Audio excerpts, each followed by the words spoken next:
C very good morning to all of you boys and girls. Last time हम लोग chapter 10.2 कर रहे थे। Chapter 10.2 is trading procedure in the stock exchange and SEBI. मैंने इसका last lecture आपको दिया था कि basically what is stock exchange, उसके फीचर्स क्या होते हैं, उसके फंक्शंस क्या होते हैं। आज हम आपको ना इसका ट्रेडिंग प्रोसीजर बताएंगे कि ट्रेडिंग होती कहते हैं।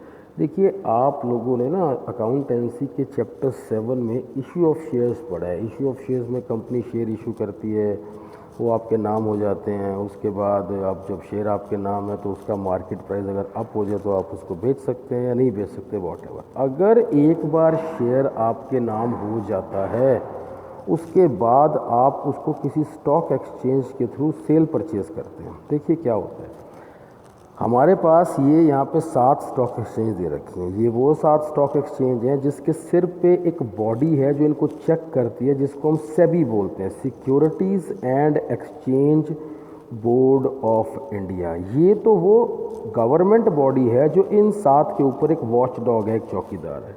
इन 7 का काम क्या है यार? ये 7 मार्केट्स हैं। आप करनाल को सोच लो, एक करण गेट मार्केट है, घंटाघर चौक की मार्केट है, एक रामनगर की मार्केट है, एक प्रेम नगर की मार्केट है, एक 7 सेक्टर की मार्केट है। इसको आप ना ये 7 मार्केट समझ लो। देखिए, सबसे पहले मैं आपको बताऊंगा लिस्टिंग क्या होती है। लिस्टिंग का मतलब है आपके पास एक शेयर है, आपके पास एक शेयर है, आप एक मतलब आप as a company shares issue करते हैं, तो आपकी कंपनी के शेयर्स आपके पास एक सामान है, आपके पास एक स्टॉक है, आपकी जो कंपनी के शेयर्स हैं। अब उस कंपनी के शेयर्स को किसी मार्केट में रजिस्टर कराना पड़ेगा कि आप करण गेट में रजिस्टर कराओगे, कि प्रेम नगर में, कि रामनगर में, कि सेक्टर 7 में। आपको उस पर्टिकुलर स्टॉक को किसी मार्केट में लिस्ट करवाना पड़ेगा। ये आपको पता है कि फ़लाना मार्केट में उसी चीज़ का दाम ज़्यादा होता है और फ़लाना मार्केट में कम होता है। यार आप जनरल सी बात सोचो, आप एक नॉर्मल सा बर्गर खाते हैं, बर्गर का रेट 7 सेक्टर में 40 रुपये का मिलेगा, तो करण गेट पे 30 का मिलेगा, तो फलानी मार्केट में अगर आप किसी दूर दराज गांव में जाते हैं तो वह बस 20 रुपये 10 रुपये का मिल जाता है। एज़ पर मार्केट सेम चीज़ का प्राइस वेरी करता है। तो हम एज ए कंपनी जब शेयर इशू करते हैं, हम ये कहते हैं कि यार हम अपनी कंपनीज के शेयर किस मार्केट में लिस्ट करवाएं कि हमारे को जो बायर्स भी ज़्यादा मिलें और हमारे को उसका प्राइस भी हम अपनी मर्जी का डिस्कवर कर पाएँ। जैसे कि आपको पता है मेन मार्केट में बायर हमेशा ज़्यादा होते हैं, थोड़ी दूर दराज की मार्केट में बायर कम होते हैं। हम अपनी अगर स्टॉक को किसी मार्केट में लिस्ट करवाना चाहते हैं तो उस मार्केट के रूल्स एंड रेगुलेशंस के हिसाब से हमें ऑपरेट करना पड़ेगा। भाई सीधी सी बात है, मान लो मैं अपने स्टॉक को करण गेट में रजिस्टर कराना चाहता हूँ तो वहाँ किराया ज़्यादा है। अगर मैं अपने स्टॉक को किसी गांव में रजिस्टर कराऊंगा वहाँ किराया कम है। ऐसे ही ये 7 मार्केट्स हैं।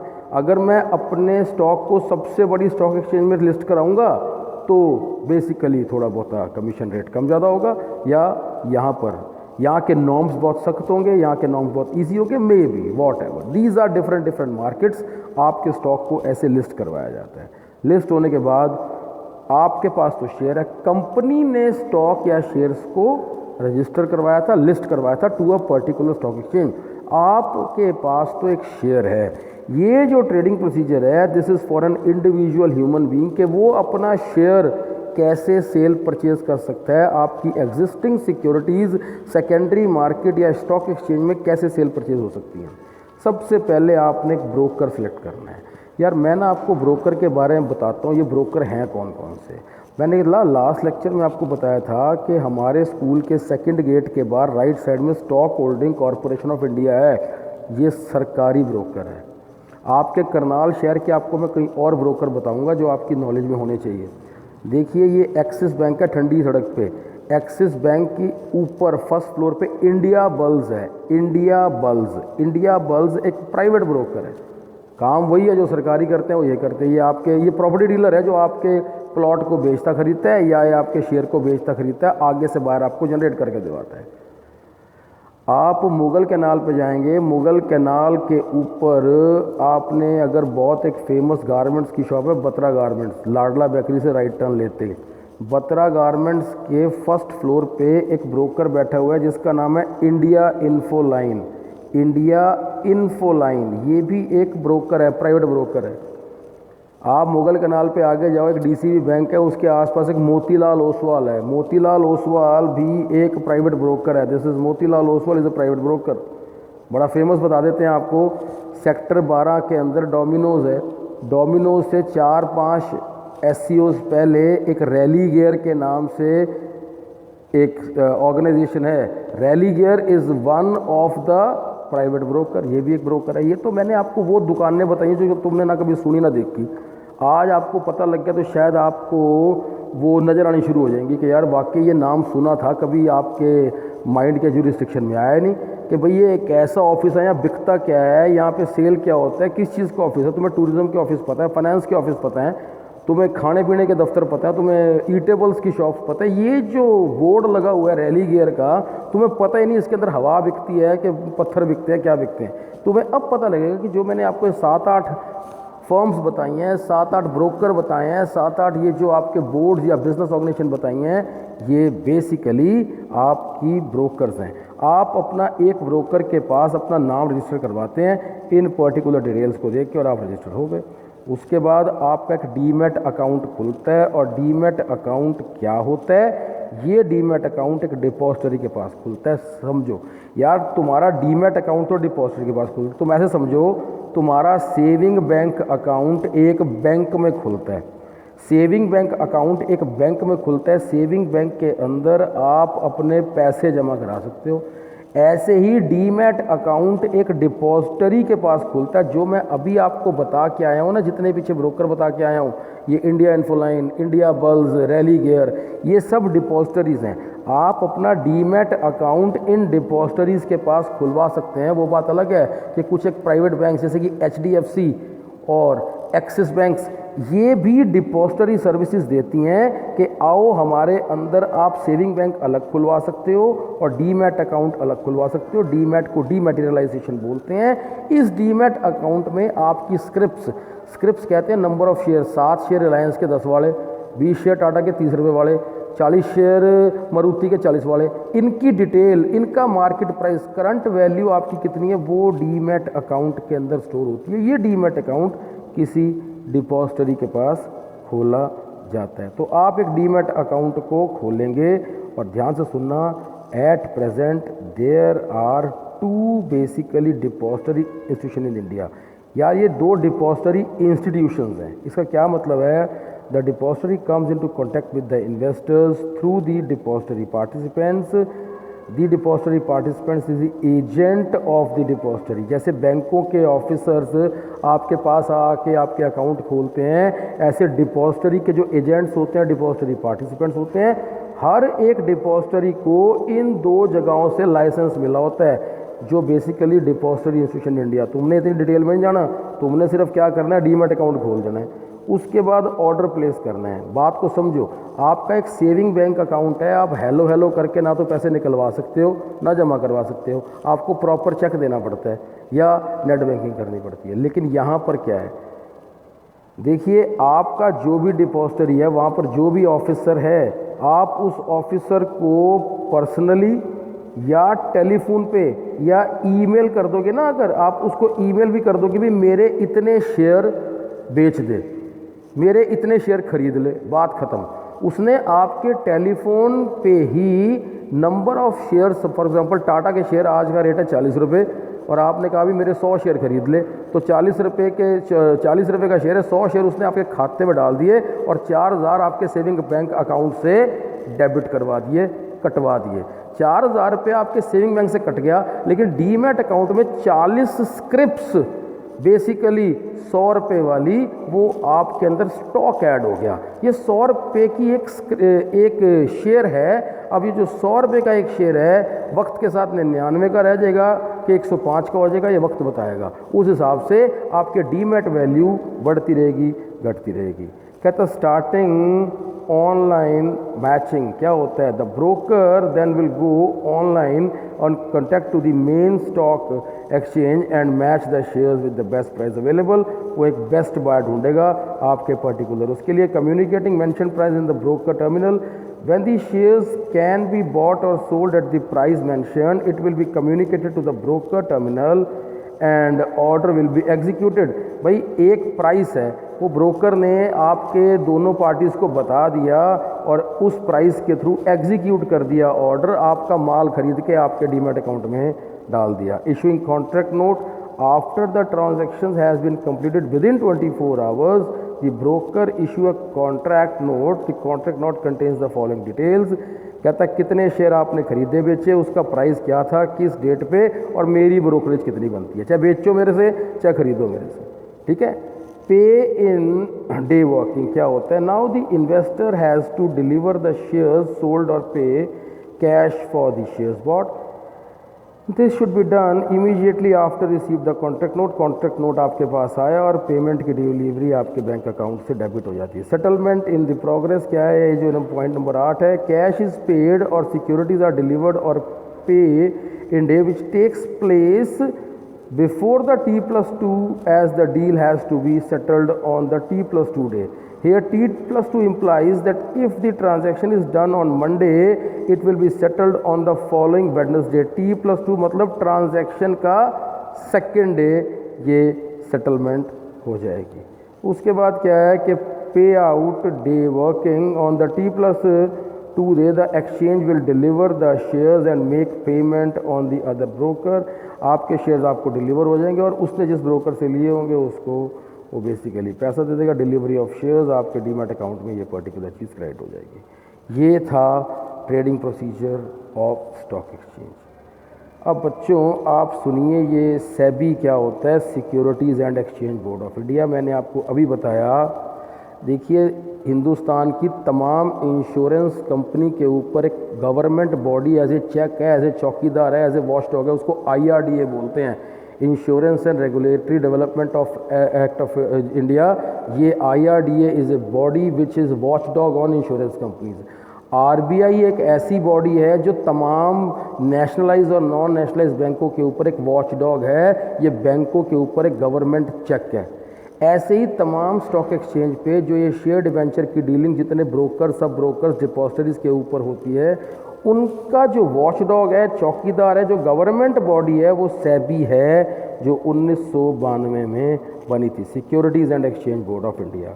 इसके ऑब्जेक्टिव्स क्या है, the main objective is regulation of stock exchange. Stock exchange कितने बजे तक काम करेगी, क्या टाइमिंग है, प्रोटेक्शन टू द इन्वेस्टर्स। आपके प्रोटेक्शन टू द इन्वेस्टर्स होता क्या है, ये बात को समझना यार, तुम बात को समझो। तुम्हारा कोई रिश्तेदार किसी पर्टिकुलर स्टॉक एक्सचेंज का या कंपनी का डायरेक्टर है, उसने आपको ये बोला कि भाई फलाना फलाना शेयर, वो डायरेक्टर है कंपनी का, वो किसी भी इंफॉर्मेशन को लीक नहीं कर सकता। शेयर का मार्केट प्राइस 40 रुपये था, उसको पता था किसी वजह से फलाने टाइम में ये 60 रुपये हो जाएगा, तो उसने अपने रिश्तेदारों को फ़ोन करके बता दिया भाई इसके 10-12 हज़ार रुपये शेयर ले लो, ये प्राइस बढ़ने वाला है। बिकॉज ऑफ उसकी लीक्ड इन्फॉर्मेशन रिश्तेदारों ने या उसके किसी अपना बेसिकली फैमिली मेम्बर्स ने वो शेयर्स खरीद लिए और वक्त आने पे मार्केट प्राइस बढ़ गया और उनको मिल गया। लेकिन ये तो बेसिकली कोई बिजनेस नहीं हुआ। इस लीक्ड इन्फॉर्मेशन को प्रोटेक्ट करने को आप बोलते हैं इनसाइड ट्रेडिंग। इनसाइड ट्रेडिंग के ऊपर चेक है, भी कोई इनसाइड ट्रेडिंग ना कर दे, अंदर से कोई इन्फॉर्मेशन लीक ना कर दे। ये protection to investors basically this way है। कहता है the capital market is the capital market is meaningless in the absence of the investors. Therefore, it is important to protect the interest of the investors. The protection of the interest of investors means protecting them from the wrong information given by the prospectus. यार जो मैंने अभी आपको बताया ना, वो inside trading ये वाला पॉइंट था, ये नहीं था। इसके लिए सुनिए, आपके पास इन्वेस्टर की प्रोटेक्शन कैसे होती है। फॉर एग्जांपल ब्रोकरेज रेट 0.5% है, किसी वजह से डिमांड बहुत ज़्यादा है तो ब्रोकर आपसे कहीं 0.6% ना ले ले, आपको कोई ब्लैकमेल ना कर दे, शेयर्स आपके मांगने पे आपको ना दे। This thought of things is objective. और जो इनसाइड ट्रेडिंग है, इंफॉर्मेशन लीकेज वाला पॉइंट, वो ये है। लास्ट है control over brokers. It is important to keep an eye on the activities of the brokers and other middleman in order to control. Brokers की activities को check करना। Functions of SEBI, regulatory, development, और तीसरा है protective. बात को सुनना ध्यान से। रेगुलेटरी कहते हैं टाइम टेबल बनाना और टाइम टेबल के हिसाब से स्टॉक एक्सचेंज को चलाना। डेवलपमेंट कहते हैं स्टॉक एक्सचेंज के अंदर ब्रोकर्स को ये ट्रेनिंग देना कि भाई इन्वेस्टर्स को कैसे लुभाना है, जैसे मछली को दाना पाते हैं, कस्टमर्स को कैसे अट्रैक्ट करना है, क्योंकि ये जो इन्वेस्टर हैं स्टॉक एक्सचेंज के कस्टमर हैं, तो आपने अपना बिजनेस एक स्टॉक एक्सचेंज का कैसे बढ़ाना है, वो डेवलपमेंट फंक्शंस होते हैं। और प्रोटेक्टिव का मतलब ये है कि जो मैंने अभी आपको बताया कि इन्वेस्टर और ब्रोकर का इंटरेस्ट कैसे प्रोटेक्ट करना है या इनसाइड ट्रेडिंग को कैसे रोकना है, ये प्रोटेक्टिव फंक्शंस हैं। ये वेरी वेरी इंपॉर्टेंट है। पहली बात तो कहते हैं रेगुलेटरी फंक्शन क्या है, तो रजिस्टर द ब्रोकर, ब्रोकरों को लाइसेंस देना, to register the collective investment scheme, कई स्कीम्स बना के सच एज म्यूचुअल फंड्स उनको देना, to register the working of stock exchange, भाई आपकी स्टॉक एक्सचेंज की क्या वर्किंग है, बिजनेस आवर्स क्या हैं, कितने से कितने बजे तक करेगी, to regulate the takeover bids by the company. Bids का मतलब ये होता है कि आप एक बोली लगाते हैं तो उस बोली के अंदर एक टाइमिंग सेट करना, to call information by undertaking inspection, कुछ भी इंस्पेक्शन करना खातों की and all that, to levy fees on other charges for carrying out purposes of the act, कई तरह की फ़ीस को बेसिकली ग्रांट करना या एक्सरसाइज करना। डेवलपमेंट फंक्शन होता है बढ़ाना, आप अपने इन एजेंट्स को ट्रेनिंग देते हैं कि भाई इंटरमीडिएटरीज को ट्रेनिंग देते हैं कि कस्टमर्स को कैसे लुभाना है। यार हमने उसको क्या कह दिया कि आज वो शेयर्स खरीदो, शेयर्स में पैसा डालो, वक्त आने पे डिवेंचर्स में कन्वर्ट हो जाएंगे। कुछ इस तरह की चीज़ें कंपनीज को बतानी कि अगर ये तरह के आप प्रलोभन दोगे इन्वेस्टर्स को तो ज़्यादा से ज़्यादा वो शेयर्स लेंगे। To carry on research work and publish different kinds of information for the convenience, किसी इन्वेस्टर्स की कन्वीनियंस के लिए कोई इन्फॉर्मेशन प्रोड्यूस करना, कन्वीनियंस से कस्टमर्स इंक्रीज हो जाते हैं। Develop the capital market by adapting a flexible approach, ये वो फ्लेक्सिबिलिटी है कि आप अपने इन्वेस्टर्स को ये अपॉर्चुनिटी देते हैं कि यार तुम शेयर्स ले लो, डिवेंचर में कन्वर्ट कर देंगे, अगर फ़ायदा होगा डिवेंचर लो, शेयर में कन्वर्ट कर देंगे, as per the basically circumstance if the deal is sanction by both the parties. कहता है प्रोटेक्टिव फंक्शन, ये वो है जो मैंने इनसाइड ट्रेडिंग आपको बताई थी। कहता है prohibition of fraudulent and unfair trade practices, ये चीट द इन्वेस्टर्स, आप इन्वेस्टर को चीट ना करें, आप उनको ब्लैकमेल ना करें, कमीशन ज़्यादा ना लें। कंट्रोलिंग इनसाइड ट्रेडिंग, मैंने अभी आपको बता दिया कि आपका कोई फैमिली मेंबर, कोई डायरेक्टर है किसी कंपनी का, इन्फॉर्मेशन लीक करके अगर आपको फ़ायदा देता है, ये नहीं होना चाहिए। Undertaking steps for investor protection, आपके इन्वेस्टर्स की मनी को प्रोटेक्ट करना, और promotion of fair practice and code of conduct, सभी बंदे रूल्स एंड रेगुलेशंस के हिसाब से चले, सभी इन्वेस्टर्स, सभी ब्रोकर्स, सभी डिपॉजिटरीज। देखिए इसके बाद ये terminologies related to stock exchange या terms use in stock exchange, बच्चों ये पोर्शन को आप अभी छोड़ देना, इसको मत करना, इससे ऊपर वाला ही पोर्शन करना। So these are the things to be done for chapter 10.2 trading procedure of the stock exchange. दो चीज़ें और है बेटे मैं आपको बताना चाहूँगा, और वो दो चीज़ें क्या हैं, आप इस चैप्टर की स्टार्टिंग में आइए, वो दो चीज़ें आपके पास यहाँ दी होंगी। स्टॉक मार्केट इंडेक्स दे रखा है, ये स्टॉक मार्केट इंडेक्स है। यार बात को समझना, स्टॉक मार्केट इंडेक्स होता क्या है। मैं कहता हूँ किसी स्कूल का इंडेक्स है, सपोज़ आप किसी XYZ स्कूल की बात करते हैं, तो किसी स्कूल के सिर्फ 20% बच्चे होते हैं जो बहुत अच्छा रिजल्ट लेके आते हैं, वो उस स्कूल का इंडेक्स होता है। वो स्कूल उस 20% बच्चों के ऊपर बेसिकली एक तरह से उनकी एडवर्टाइजमेंट करता है for basically promotion of the school. कहता है स्टॉक मार्केट इंडेक्स क्या होता है। Stock market index refers to that index which exhibit the trend in the share market. It is prepared on the basis of the some representative companies, जैसे कि कुछ representative बच्चे होते हैं जो अच्छा रिजल्ट स्कूल में लाते हैं, ऐसे ही कुछ ही लिस्टेड कंपनीज होती हैं किसी स्टॉक एक्सचेंज के अंदर जो बहुत अच्छा व्यापार करती हैं। उस बहुत अच्छे व्यापार से उनकी कंपनी के शेयर्स का प्राइस बहुत ज़्यादा बढ़ता है, बढ़ने से उनके इन्वेस्टर्स को फ़ायदा होता है। स्टॉक एक्सचेंज उन कंपनीज की एडवर्टाइजमेंट करती है, सम रिप्रेजेंटेटिव कंपनीज की। ये उस स्टॉक मार्केट का इंडेक्स है, सूचकांक है कि ये देखो हमारे दुकान पे फलाना प्रोडक्ट ऐसे बिकता है, या हमारी स्टॉक एक्सचेंज की फलानी कंपनी का शेयर इतना बढ़ गया, जिससे कि लोग आपके पास अट्रैक्ट होते हैं। ध्यान से देखिएगा, कहता these companies in where shares is lot of buying Sensex of Bombay stock exchange and Nifty of National stock exchange. देखिए यार ये सेंसेक्स क्या होता है, मैं आपको समझाऊंगा।